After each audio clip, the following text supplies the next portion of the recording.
हमर यार मनावा तो एक बेर बात कर लगे आगे सुना यारवा हो भरती पटनवा में आके मुलाकात कर लगे आगे सुना यारवा हो भरती पटनवा में आके मुलाकात कर लगे आगे चली जाइबौ छोड़ी के दुनिया विदाई अपने हाथ कर लगे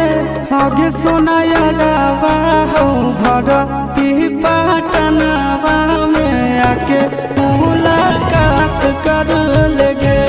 आगे सुना यारवा हो भरती